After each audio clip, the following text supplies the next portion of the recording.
Hello दोस्तों, फिर से स्वागत है आपका नए वीडियो के साथ। बुलबुल का प्रतिशोध। एक पेड़ पर एक बुलबुल रहती थी। इधर पिछले कुछ दिनों से वह अपने घोंसले की मरम्मत कर रही थी, क्योंकि उसके अंडे देने का समय निकल आया था। उसी पेड़ के एक कोटर में सांप का एक जोड़ा भी रहता था, जो बुलबुल को यह सब करते देख रहा था। नियमित समय पर बुलबुल ने 2 अंडे दिए और फिर खुशी से इस पेड़ से उस पेड़, उस डाली से उस डाली फुदक रही थी। खुशी से वो चहकने लगी, लेकिन वह अपने अंडों को असुरक्षित नहीं छोड़ना चाहती थी। परंतु दाना पानी की तलाश में दूर जाए बिना काम कैसे चलता। उसने अंडों की सुरक्षा के लिए थोड़ी सी सूखी घास लाकर उन्हें ढक दिया।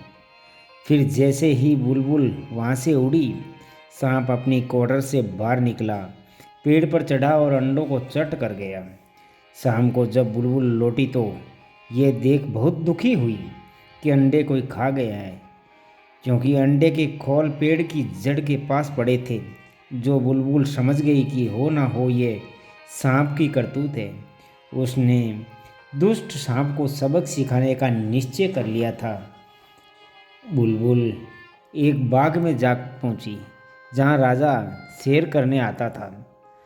बाग में बैठी बुलबुल मधुर स्वर में चहकने लगी। राजा सुबह सवेरे बुलबुल की मधुर आवाज़ सुनकर बेहद प्रसन्न हुआ। इधर बुलबुल भी समझ चुकी थी कि राजा उसकी मधुर आवाज़ से प्रसन्न हो उठा है। राजा भी बुलबुल की तान सुनकर स्वयं को दिन भर प्रफुल्लित महसूस करता था। अब राजा का यह नियम बन गया था कि वह नित समय पर बाग में आ जाता और बुलबुल की मधुर आवाज़ में खो जाता था। एक दिन बुलबुल बाग में नहीं आई तो राजा उदास हो गया।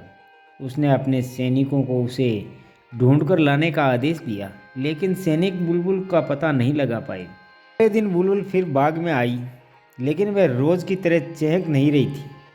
राजा समझ गया कि जरूर कुछ गड़बड़ है। बुलबुल उड़ने लगी तो राजा ने सैनिकों को उसका पीछा करने का आदेश दिया। वहाँ से उड़कर बुलबुल सीधे पेड़ पर जा बैठी। सैनिक भी पीछा करते वहाँ आ पहुँचे। उन्होंने देखा कि बुलबुल अपने घोंसले के पास बैठी थी। घोंसले में 3 अंडे थे जो बुलबुल ने दिए थे। बुलबुल की चोंच में एक छोटा सा कंकड़ था, जिसे उसने पेड़ की जड़ के पास गिरा दिया, यह सोचकर कि शायद कोई अंडा नीचे गिरा है। सांप कोटर से बाहर निकल आए। सैनिकों ने जब सांप को देखा तो वह सारा माजरा समझ गए। उन्होंने सांप को मार डाला। अगले दिन राजा जब बाग में आया तो उसे फिर वही चिर परिचित बुलबुल की तान सुनने को मिली।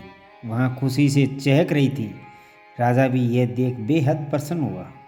बुलबुल राजा की बेहद आभारी थी, क्योंकि राजा ने उसकी वह उनके अंडों की सुरक्षा के लिए पेड़ के पास तो सैनिक स्थायी तैनात कर दिए।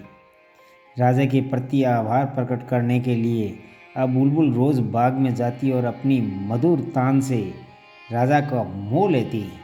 तो दोस्तों, ये छोटी सी कहानी आपको कैसी लगी, कमेंट बॉक्स में हमें ज़रूर बताएं। और मिलते हैं अगले नए वीडियो के साथ। तब तक अपना ख्याल रखना, मुस्कुराते रहना। धन्यवाद।